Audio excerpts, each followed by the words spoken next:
آغاز ہو رہا ہے کربل کی کہانی کا، لوگوں یہ جنازہ ہے اسلام کے بانی کا، آغاز ہو رہا ہے۔ اعوذ باللہ من الشیطان اللعین الرجیم، بسم اللہ الرحمن الرحیم۔ یا خدا تجھ کو ہی زیبا ہے خدائی تیری، بے نیازی تو کسی نے بھی نہ پائی تیری، جاگنے والوں کو محروم دو عالم رکھا، اور سونے والے سے کہا ساری خدائی تیری۔ میں ہوں اطہر جعفری، آج کا آپ کا میزبان پروگرام تحفۃ السامعین میں۔ ہمارے درمیان ہمارے معزز مہمان واجب الاحترام دنیا خطابت کا ایک ممتاز نام عالم باوقار حضرت مولانا محمد اون نقوی صاحب ہمارے درمیان تشریف فرما ہیں۔ سب سے پہلے تو ہم قائم ٹی وی کی جانب سے، قائم ٹی وی کی پوری ٹیم کی جانب سے، میزبان اطہر جعفری اپنی جانب سے مولانا محمد اون نقوی صاحب کے تہ دل سے ممنون و متشکر ہوئے کہ وہ اپنے قیمتی وقت میں سے وقت نکال کر آج بھی ہمارے اس پروگرام میں شریک ہوئے۔ قبلہ السلام علیکم۔ علیکم السلام ورحمۃ اللہ۔ قبلہ پچھلے پروگراموں میں آپ نے بیان فرمایا تھا کہ مولا علی کو اللہ نے رسالت کا گواہ بنایا، اور ہمارے ناظرین مزید اس کی تشریح جاننا چاہتے ہیں، تو آپ اس کی مزید تشریح بیان فرمائیں۔ بسم اللہ الرحمن الرحیم۔ اصل میں اس لیے بھی سننے والے اس کی تشریح چاہ رہے ہوں گے کہ یہ ایک پورے عشرے کا میٹر ہے، اور اس پر جو ہے وہ تفصیلی بات ہو سکتی ہے کہ گواہ جو ہے کتنے قسم کے ہوتے ہیں، اور گواہ کون کون ہو سکتا ہے، عینی گواہ کون ہے، اور شاہد کی معنی میں گواہ کون ہے، شہید کی معنی میں گواہ کون ہے، اور اللہ تعالیٰ نے اس میں آخر کیوں وحدہ لا شریک خدا نے، جو اگر کسی اور کو گواہ نہ بناتا تو اس کا کیا بگڑتا، اور کون بگاڑ سکتا ہے، وہ قادر مطلق ہے، لیکن اس نے کیوں دوسرا گواہ رکھا سرکار کی رسالت کا۔ اس میں بہت سارے راز ہیں، بہت سارے اس میں کہہ لیجئے کہ پہلو ہیں کہ جس پر بات ہو سکتی ہے، اور مسلسل پروگراموں میں بات ہو سکتی ہے۔ بس میں ایک دو باتیں آج آپ کے ٹائم کے اعتبار سے عرض کروں گا، اور وہ یہ کہ علی علیہ السلام کو رسول پاک کی رسالت کا گواہ کیسے بنایا، اس کی مثال ہم نے گزشتہ پروگرام میں دی تھی کہ جب نبی پاک اپنے ہاتھوں پر مولا علی علیہ السلام کو لے کر خانہ کعبہ سے باہر آئے تو آپ نے آنکھیں کھولی، اور آنکھیں کھول کر پہلی نگاہ چہرہ رسول پہ ڈالی، اور جب تک سرکار کی زیارت نہیں ہو گئی، اور اس کے بعد آپ نے کیونکہ 3 دن تک غذا نہیں کھائی تھی تو لعاب دہن رسول سے غذا حاصل کی، اور اس کے بعد نبی پاک نے فوراً ایک جملہ فرمایا کہ اقرا یا علی کچھ سناؤ۔ تو اس وقت سب نے لکھا ہے، اور یہ روایت ہم شیعہ سنی کتابوں سے ثابت کر سکتے ہیں کہ اس وقت مولا کائنات نے پہلا جملہ 3 دن کے علی نے فرمایا السلام علیکہ یا رسول اللہ۔ سبحان اللہ۔ یعنی یہ جو مسلمان یا رسول اللہ کہتے ہیں یہ سنت علی ابن ابی طالب ہے، اور ہم جو یا علی مدد کہتے ہیں یہ سنت نبی پاک ہے، کہ رسول پاک نے فرمایا یا علی کچھ سناؤ، یعنی یا علی کا لفظ نبی پاک نے فرمایا مولا علی کے لیے، اور مولا علی نے فرمایا السلام علیکہ یا رسول اللہ۔ تو یا رسول اللہ کہنا مولا علی کی سنت ہے، یا علی کہنا نبی کی سنت ہے، لہٰذا پہلا جملہ فرمایا السلام علیکہ یا رسول اللہ۔ جیسے یہ جملہ کہا سرکار نے جواب سلام دیا۔ اب میں صرف یہاں اس آیت کی تشریح میں جیسا کہ آپ نے فرمایا یہ عرض کروں گا کہ مولا کائنات نے 3 دن کے علی نے یا رسول اللہ کہہ کے یہ بتا دیا کہ میں کہہ رہا ہوں یا رسول اللہ۔ رسول پاک نے خود گواہی ابھی اعلان رسالت نہیں فرمایا تھا، آپ نے غار حرا میں جا کے اعلان فرمانا ہے کہ قولوا لا الہ الا اللہ تفلحوا، لیکن ابھی تو رسول پاک 10 سال کے بعد اعلان رسالت کریں گے، اور مولا علی دیکھتے ہی چہرہ رسول پہ کہہ رہے ہیں یا رسول اللہ رسول اللہ۔ اس کا مطلب ہے گواہ وہ ہوتا ہے جو وہاں سے گواہ بن کے آئے۔ اگر مولا علی چند دنوں کے بعد کہتے یا رسول اللہ تو لوگ کہہ دیتے ابو طالب علیہ السلام نے سمجھا دیا ہوگا کہ ان کو یہ رسول اللہ کہو، لیکن ابھی تو بابا کو دیکھا ہی نہیں ہے، کیا بات ہے، ابھی تو مادر گرامی کو دیکھا ہی نہیں ہے، آنکھیں ہی نہیں کھولی ہیں، آنکھیں نبی پاک کی کھول کے چہرے کو دیکھا ہے۔ تو رسول پاک کی رسالت کے گواہ بن کے آئے، 3 دن کے علی فرما رہے ہیں السلام علیکم یا رسول اللہ، یہ بتانے کے لیے کہ یہ جو آیت ہے قل کفی باللہ شہیدم بینی و بینکم، میں اس کا مصداق ہوں۔ ایک بات، اس کے بعد جب زبان چوس لی تو اس کے بعد رسول پاک سرکار نے فرمایا کہ یا علی کچھ اور سناؤ، تو اس وقت مولا علی نے چاروں آسمانی کتابوں کی کچھ آیات کی تلاوت کی، سبحان اللہ، کچھ تورات کی تلاوت کی، کچھ زبور کی تلاوت، کچھ انجیل کی، ان سب آیات کی تلاوت کر لی۔ سمجھ میں آ جاتی ہے ایک طرح سے بات کہ چلو علی کیونکہ کعبے میں پیدا ہوئے ہیں، اللہ نے سکھا کے بھیج دیا ہوگا۔ قرآن تو ابھی نازل ہی نہیں ہوا، قرآن مجید تو ابھی نازل ہی نہیں ہوا، جو قرآن نازل نہیں ہوا اس کی بھی آیات مولا علی علیہ السلام پڑھ رہے ہیں، یہ بتانے کے لیے کہ میں وہاں سے پڑھ کے آیا ہوں، یہاں آ کے نہیں پڑھوں گا، اور میں چاروں آسمانی کتابوں کا عالم ہوں، اس لیے میں نے چاروں کتابوں کی کچھ تلاوت کی۔ اس کا مطلب یہ ہوا کہ مولا علی علیہ السلام گواہ رسالت بھی ہیں اور عالم کتاب بھی ہیں۔ اب اگر کوئی اعتراضات کرتا ہے، بہت سارے ہمارے ہاں تو مسلمانوں میں ایک طرح کی یہ تکلیف ہے، بیماری ہے کہ وہ ہر چیز پہ اعتراضات کرتے ہیں، اور اعتراض کرنا بری بات نہیں ہے، تنقید برائے تنقید نہیں ہونی چاہیے، تنقید برائے اصلاح ہونی چاہیے، سمجھنے کے لیے ہونا چاہیے۔ دیکھیے مولا علی علیہ السلام کے لیے یہ بات کوئی بعید نہیں ہے کہ وہ اس طرح سے 3 دن کے علی کلام کریں، اس لیے کہ حضرت عیسیٰ علیہ السلام ابھی چند گھنٹوں کے ہیں، علی تو 3 دن کے ہیں، وہ چند گھنٹوں کے ہیں، اور وہ کلام کر رہے ہیں کہ جب حضرت مریم پہ آ کے لوگوں نے اعتراض کیا کہ آپ جو ہے وہ کیا کہتے ہیں یہ بچہ کہاں سے لے آئیں یہود و نصارہ نے، تو آپ نے اشارہ کیا، اشارت الیہ آیت ہے، آپ نے بچے کی طرف اشارہ کیا، لوگ آئے حضرت عیسیٰ کے پاس، حضرت عیسیٰ جو ہے وہ چند گھنٹوں کے کلام فرماتے ہیں کہ انی عبداللہ آتانی الکتاب وجعلنی نبیہ، میں اللہ کا بندہ ہوں، کتاب لے کے آیا ہوں اور اللہ کا نبی ہوں۔ تو حضرت عیسیٰ اگر کلام کر سکتے ہیں تو فخر عیسیٰ بھی کلام کر سکتے ہیں۔ کیوں؟ اس لیے کہ ان تمام انبیاء علیہ السلام کو جو نبوتیں ملی ہیں وہ ولایت علی علیہ السلام کی وجہ سے ملی ہیں، جتنے بھی ہے حضور پاک کے علاوہ انبیاء ہیں ماسلف، ان سب کو ایک بات اس کی بڑی تشریح کر سکتے ہیں ہم۔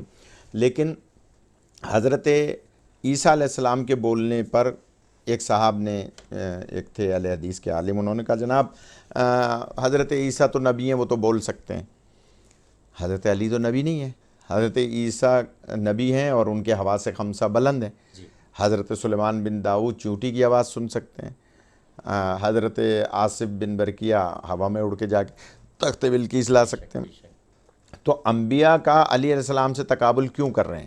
یہ ایک سوال انہوں نے قائم کیا۔ تو ہم نے ان کی بارگاہ میں عرض کی کہ چلیں تھوڑی دیر کے لیے، مولا علی کو آپ کہہ رہے ہیں وہ نبی نہیں ہے، وہ کیسے کلام کر سکتے ہیں؟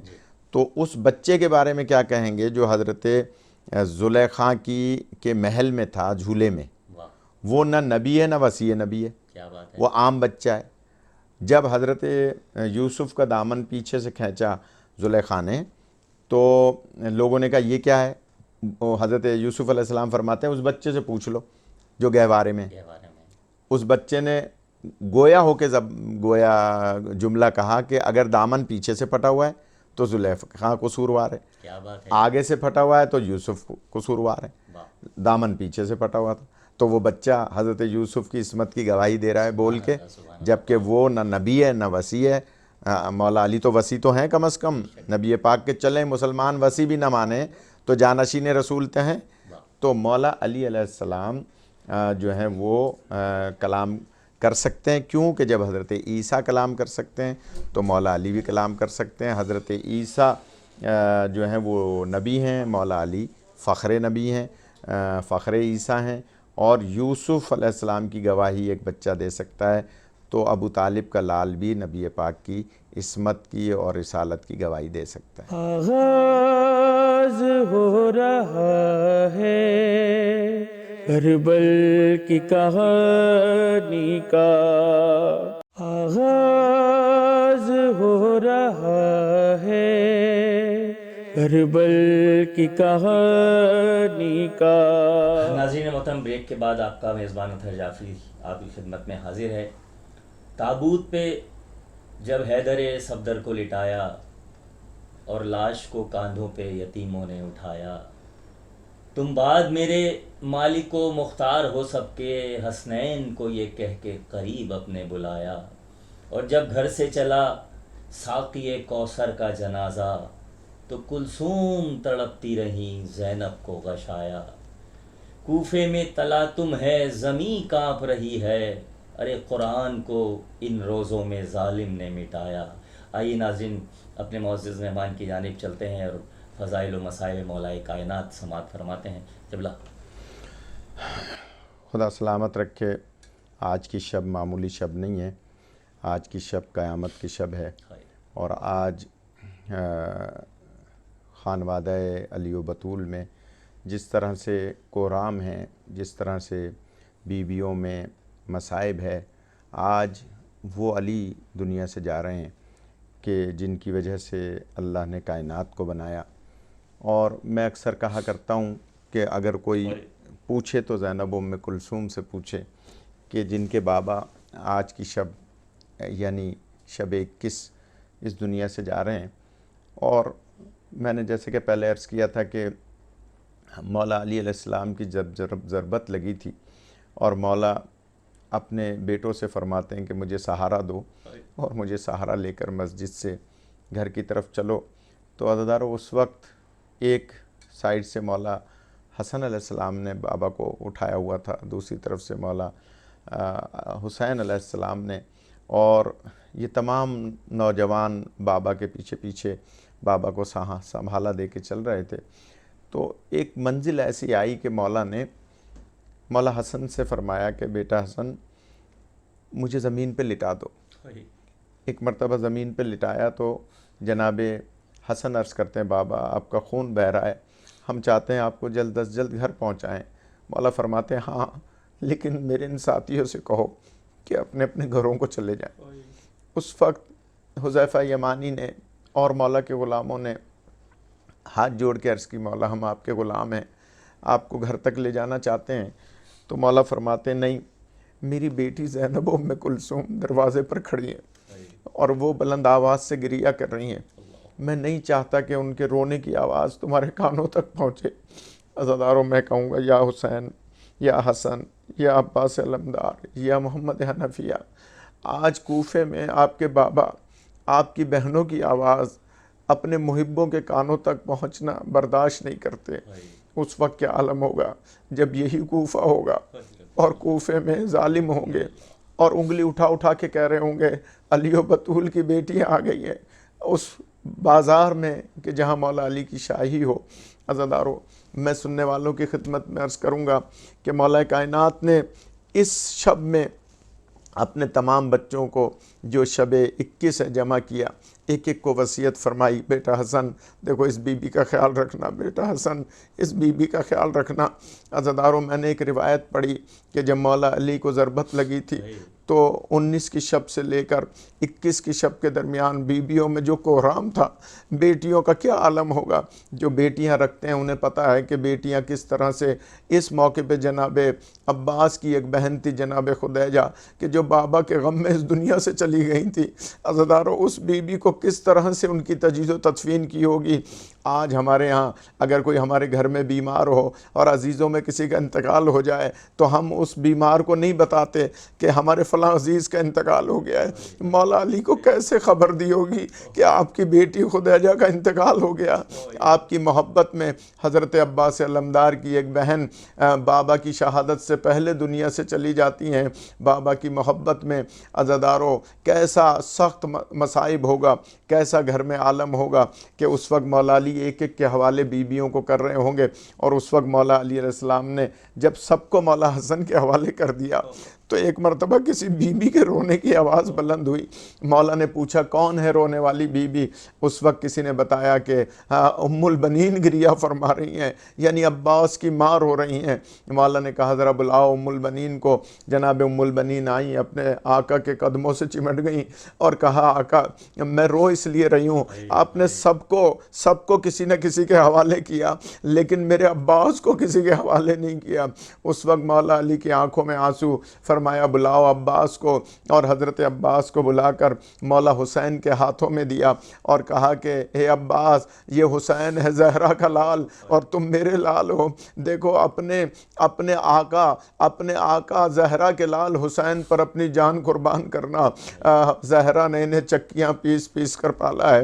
عزادارو اس کے بعد مولا کائنات نے ایک مرتبہ فرمایا بیٹا حسن دیکھو باہر جو میرے محب بیٹھے ہیں ان سارے محبوں سے کہو کہ وہ آ جائیں اور جلدی جلدی مجھے دیکھتے ہوئے اور میرے سے ملاقات کرتے ہوئے چلے جائیں. عزادارو اس وقت مولا علی نے فرمایا تھا ان سے کہو سلونی قبل ان تفقدونی، جو چاہو مجھ سے پوچھ لو. کیسا کریم علی ہے. ایک مولا کا غلام روتا ہوا مولا کو دیکھتا ہوا گزر رہا تھا. مولا کے غلام نے آگے بڑھ کے کہا تھا مولا میں آپ سے ایک سوال کرنا چاہتا ہوں. وہ ایک مشہور روایت ہے جو ہمارے یہاں کتابوں میں ملتی ہے. اس موقع پہ جب شہادت میں چند منٹ رہ گئے تھے مولا سے پوچھا تھا مولا بتائیے آپ افضل ہیں یا آدم، نو افضل ہے یا آپ؟ اس وقت مولا کائنات نے فرمایا تھا کہ آدم سے میں افضل ہوں، نو سے میں افضل ہوں. تمام انبیاء کا تذکرہ فرمایا تھا اور فرمایا تھا کہ نبی کے غلاموں میں سے ایک غلام میں ہوں. عزادارو اس وقت جب مولا نے آسمان کی طرف دیکھا اور ایک جملہ کہا سب چلے گئے، صرف مولا حسن اور حسین اور بیویاں موجود تھیں. آسمان کی طرف دیکھ کے فرماتے ہیں کہ فستو برب الکعبہ. مولا علی نے یہ جملہ ایک دو مرتبہ نہیں ضربت کے موقع پہ بھی کہا اور شہادت سے پہلے کئی مرتبہ مولا نے یہ جملہ دہرایا. اور پھر وہ وقت آیا فرمایا رضن بقضائی و تسلیما لعمر کہ میں اس کی رضا میں راضی ہوں، اس کے امر پہ راضی ہوں. اور اس وقت جب مولا کائنات اس دنیا سے گئے عزادارو بیویوں میں کوہرام بپا ہوا. میں صرف دو جملے کہوں گا کہ جب مولا کا جنازہ لے کر مولا حسن اور حسین پہنچے ہیں وادی السلام میں، اس مقام پر کہ جہاں رسول پاک مولا جناب زہرا اور جب قبر میں اتارا تھا مولا علی کو تو دو ہاتھ برآمد ہوئے تھے اور کہا تھا لاؤ میرے علی کو میرے حوالے کر دو. رسول پاک نے گویا مولا علی کا استقبال کیا تھا. عزادارو جب مولا حسن حسین اپنے بابا کو سپرد تراب کر کے ایک مرتبہ جا رہے تھے کہ مولا حسن کو کسی کے رونے کی آواز آئی. ایک جھوپڑی کے نزدیک گئے، کیا دیکھا ایک بیمار، ایک لاچار، ایک نابینا شخص گریہ کر رہا ہے. ایک مرتبہ مولا حسن اس کے پاس بیٹھ گئے، اس کا سر اٹھا کے اپنے زانو پہ رکھا تو ایک مرتبہ وہ کہتا ہے کہ کافی دنوں کے بعد تشریف لائے ہیں آپ، اتنے دنوں کے بعد کیوں آئے ہیں؟ آپ کا زانو، آپ مجھے کھانا کھلایا کرتے تھے، پانی پلایا کرتے تھے. اس وقت مولا حسن کا گریہ بلند ہوا کہ اے بیمار میں وہ نہیں ہوں جسے تو سمجھ رہا ہے، وہ میرے بابا علی ہوں گے جنہیں ہم ابھی سپرد تراب کر کے آئے ہیں. عزادارو یہ سننا تھا کہ وہ بیمار کہتا ہے جب علی نہ رہا تو میں دنیا میں رہ کے کیا کروں گا. ایک مرتبہ اللہ سے دعا کی یا اللہ مجھے علی کے صدقے میں اس دنیا سے اٹھا لے. عزادارو یہ پہلا مولا علی کا محب تھا جس نے علی کی محبت میں اللہ سے موت مانگی کہ یا اللہ جب علی نہ رہے تو میں دنیا میں رہ کے کیا کروں گا. عزادارو یہی وہ کوفہ ہے کہ جہاں مولا علی کی بیٹیوں کو رسن بستہ لایا جائے گا. ہماری دعا ہے خدا بندہ مولا علی کے صدقے میں ہماری دعاؤں کو قبول فرما، بیماریوں سے نجات عطا فرما، تمام روزے داروں کو روزے کو قبول فرما، قائم ٹی وی کے تمام دیکھنے والوں کو ہر بلا و مصیبت سے محفوظ فرما. انا للہ و انا الیہ راجعون.